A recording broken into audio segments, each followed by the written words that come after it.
tonight. We look at what's already changed now that Donald Trump is president and how it could affect Saskatchewan. Also, a Regina woman struggles to get support after contracting a serious infection. Plus, new evidence that drugs like Ozempic may have health benefits beyond diabetes treatment and weight loss. This is CBC Saskatchewan News.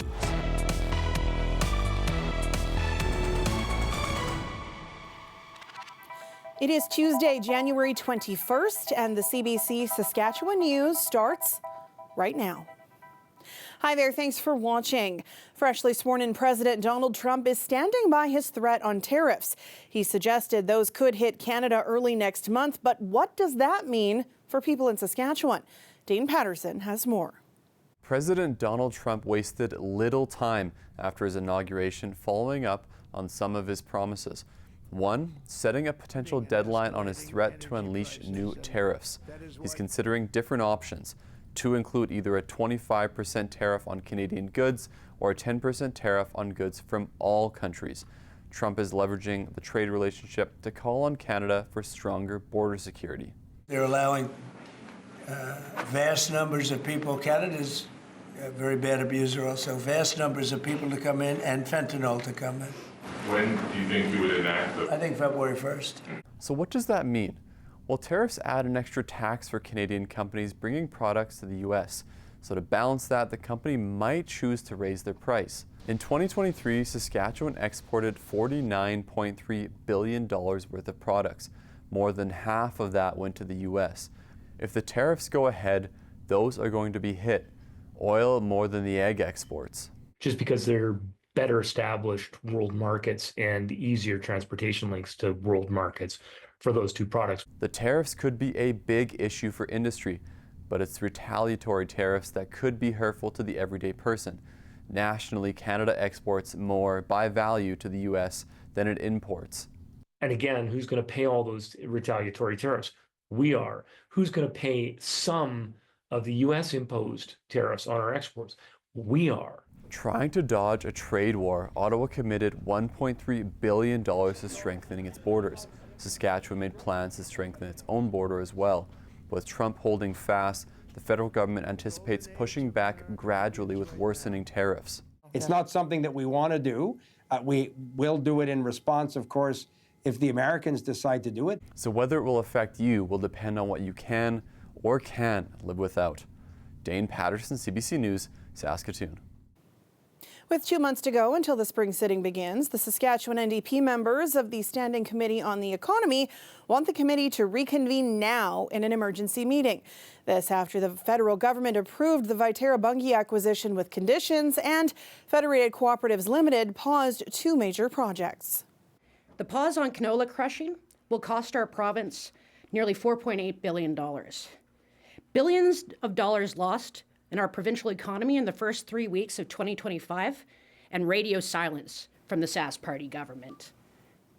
In a statement from the Premier's office Tuesday afternoon, it was noted Premier Moe is planning to speak with media on Wednesday following a call with the First Ministers. A man has been charged after Saskatoon's first homicide of the year. Around 8 o'clock Monday night, police say officers were called to a business in the 3900 block of Miller Avenue. They found a 23-year-old man who'd been stabbed. He was declared dead in hospital. Now, police say a suspect did take off, but they did make an arrest later in River Landing. A 53-year-old man now faces a charge of first-degree murder. Police have not identified either person. A Regina woman is struggling to get rehabilitation support after contracting a serious infection. Once healthy and very active, she now suffers from brain damage and immobility. Laura Sharpaletti has her story. It's a mystery to which Brenda Herback still has no answers. In September, the 65-year-old was diagnosed with Listeria meningitis.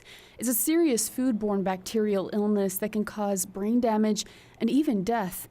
She doesn't know how she got it, and hours after being diagnosed, she fell into a coma. About a month later, Brenda woke up in Regina General Hospital, and things were not the same. Once an avid walker and photographer, she can't walk anymore and has brain damage. She doesn't really know what day or time it is. Hasn't been outside for 4 months. She's got a long ways to go. She's not the same person. Brenda needs intensive physiotherapy and occupational therapy, but Wascana Rehab Center and other care homes haven't accepted her because of her memory issues and fatigue. And Brenda so desperately wants to get better. Well, I'd like to get back to the point I was at before, which who knows if that'll ever happen, but at least it's something to work towards. The Saskatchewan Health Authority has now approved Brenda for a long-term care home, but her family has no idea when she'll get in or where. And then there's the cost. Gary is paying for physio because the province won't, and his benefits only cover $400 per year. While the Herbacks say they are in an okay place financially, they know many people aren't. There are people that can't afford this, right? And it comes as a shock when you're worrying about the recovery of the person, and now you got to worry about where you're going to find the means to deal with this. Feeling a bit trapped, but hopeful. There's good people around me. Brenda is worried that other people with rare health problems like hers will run into the same issues getting help. In a statement to CBC, the SHA says patients are placed in the program that can best meet their assessed health needs, and that an individual's health status may evolve over time, and therefore a reassessment may be completed. The Herbacks, meanwhile, are just waiting. They want their mom back. The grandchildren want their GB back. That's what she's called, GB. And I want my wife back.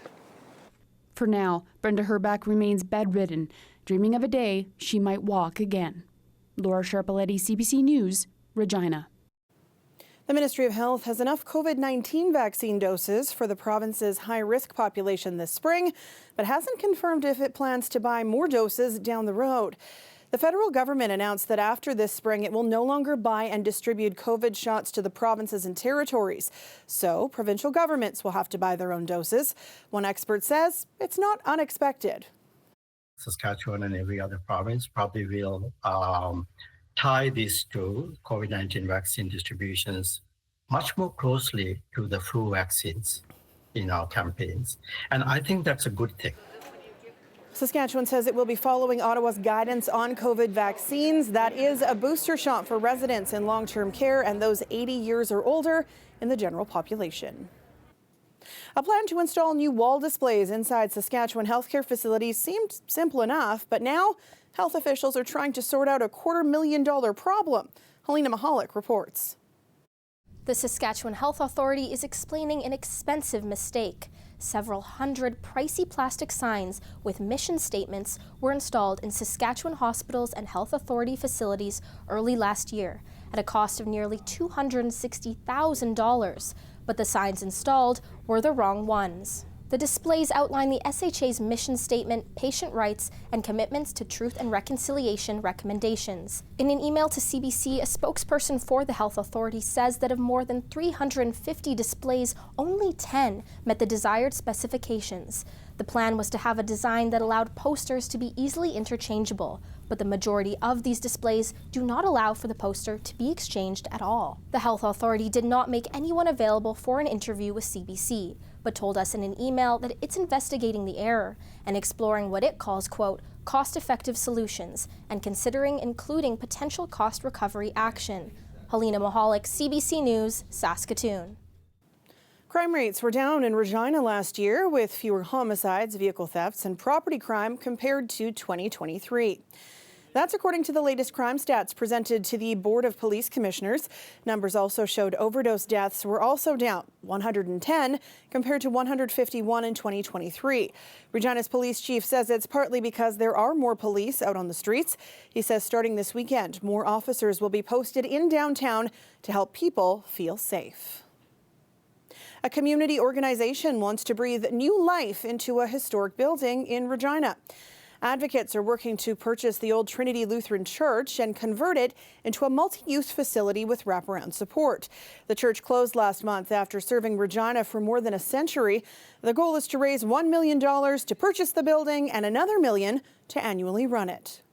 This is a stopgap measure to help take away some of the pressure from Carmichael Outreach, from downtown, from the police, from the new Eagles Club that's going to be made. So there's being all types of programming, and the great thing about this is it's going to be a true community center run by the community where people are going to be able to come in with their ideas. The center plans to offer 3 meals a day, as well as cultural connections and educational opportunities. Organizers say the vision relies on collective action and community support. What a difference a day makes. The grade 5-6 outdoor education program at Henry Braun out cross-country skiing at Douglas Park in Regina. The good news, warmer temperatures are staying for the next little while, and for skiers, there is some fresh powder in the forecast too. Ethan will have more in your forecast after the break. Stay with us.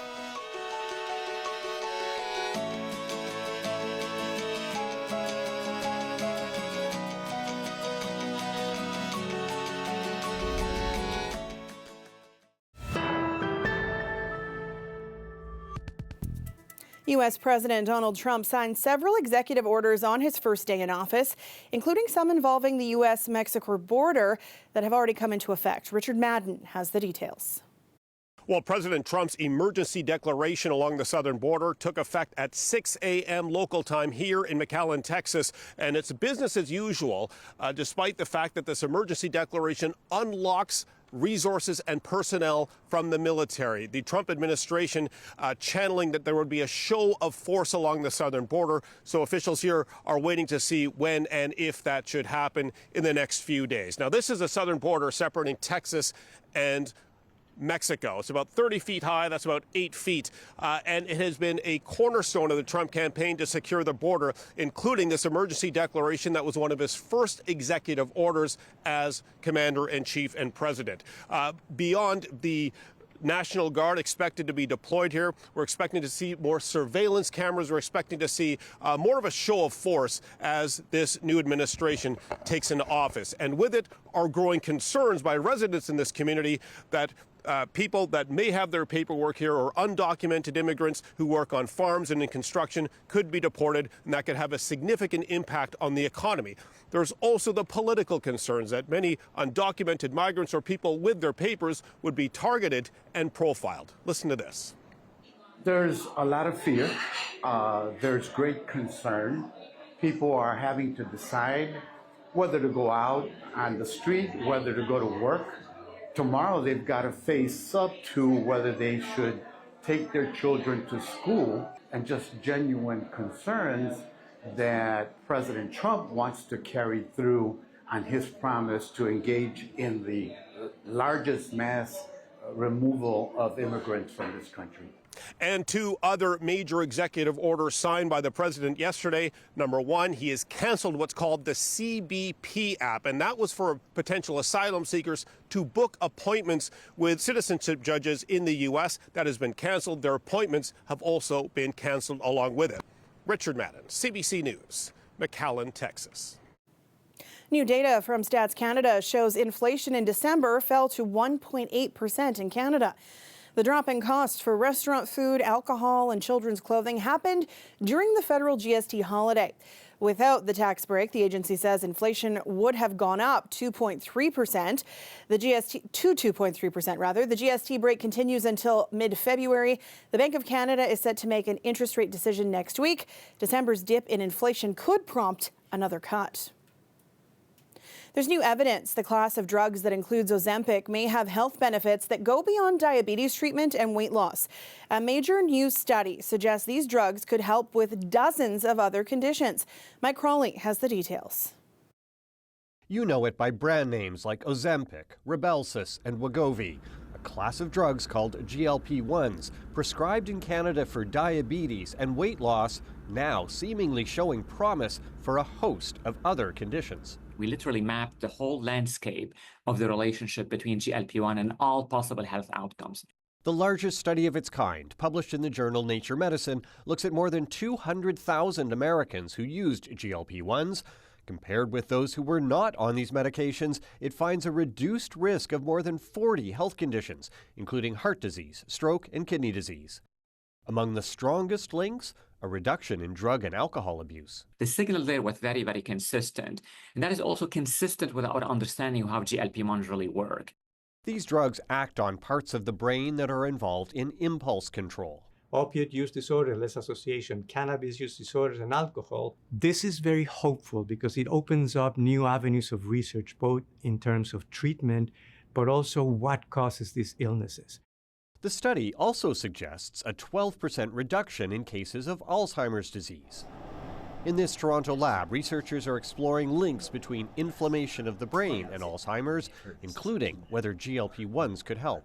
Type 2 diabetes is a risk factor for Alzheimer's, so a promising agent, which is revolutionizing the treatment of type 2 diabetes, would of course be considered as a logical option for the treatment of Alzheimer's disease. The Canadian scientist whose work laid the foundation for GLP-1s is intrigued by the study. This is fascinating new science. GLP-1 won't work for all of these conditions, but let's do the proper trials to see where there might be a benefit or not. The study's authors and the independent experts agree far more research is needed before these drugs could be approved for treating any conditions other than diabetes and obesity. Mike Crawley, CBC News, Toronto.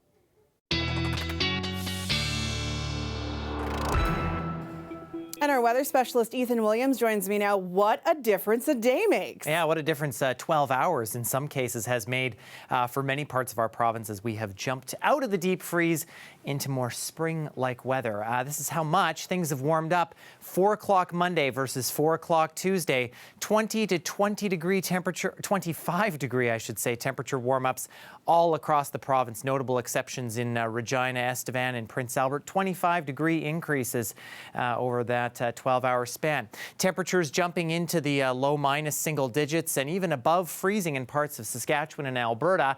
That is actually in some cases warmer than parts of the deep south of the United States. A very strong cold front moving through there. That Arctic air that we had moving through places, even through the Florida Panhandle. There were some places in Saskatchewan warmer than Florida today. Not often you can say that. And they've had half an inch rather, to a foot of snow in some parts of the deep south as well. Record-breaking snowfall. We won't laugh at them for too long though, because we are in for some snow of our own. Places like East End, Maple Creek, the Cypress Hills under snowfall warnings, and that could bring a good 10 to maybe 20 centimeters of snow as we head Tuesday night and through the day on Wednesday. That's all the result of kind of the remnants of this low pressure system, which brought snow through the north overnight and to parts of south and central through the day Tuesday.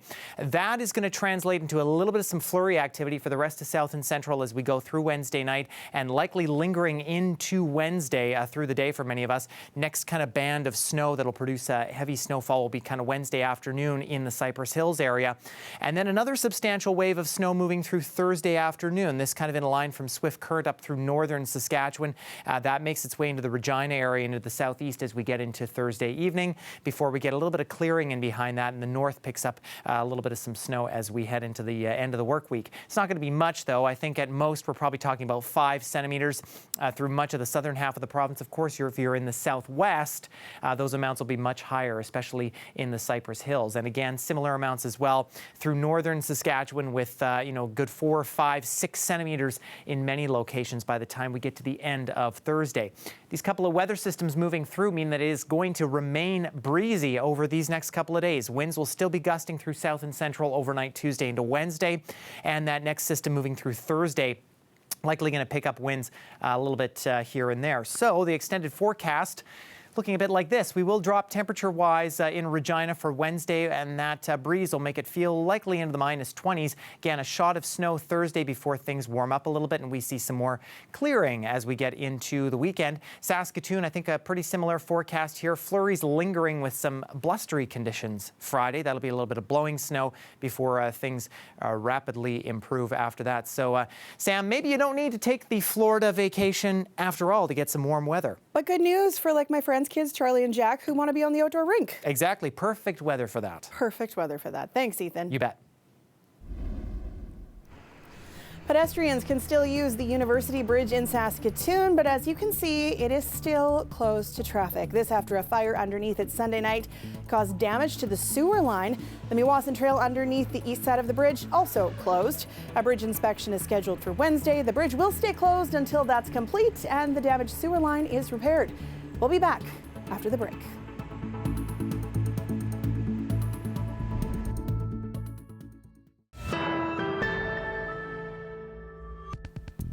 Welcome back. The ceasefire in Gaza continues to hold, but now Israeli forces are focusing on Palestinians in the occupied West Bank. A major operation there has killed at least 8 people and wounded dozens more. Israeli security forces raided the volatile West Bank city of Jenin in what Israel's prime minister called an extensive and significant military operation. Benjamin Netanyahu says it's targeting various militant groups, including Hamas and Islamic Jihad, groups aligned with Iran. The raids come just one day after U.S. President Donald Trump declared he was lifting sanctions on Israeli settlers who attacked Palestinian villages. Settlers are taking part in attacks on Palestinians in the West Bank.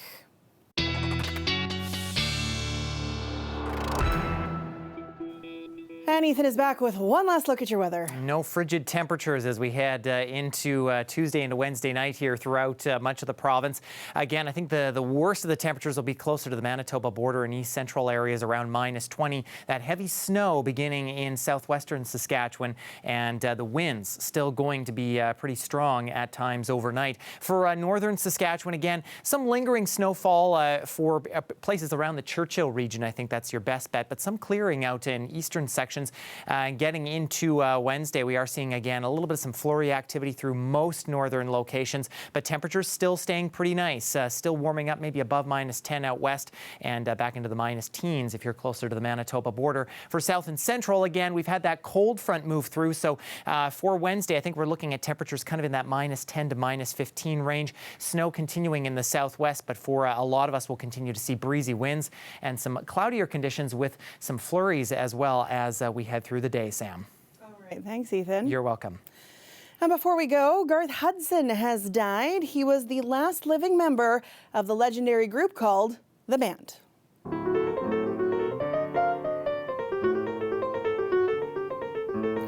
Hudson played several musical instruments, and he was from Windsor, Ontario. He was trained as a classical musician, known as the quiet one in the raucous group.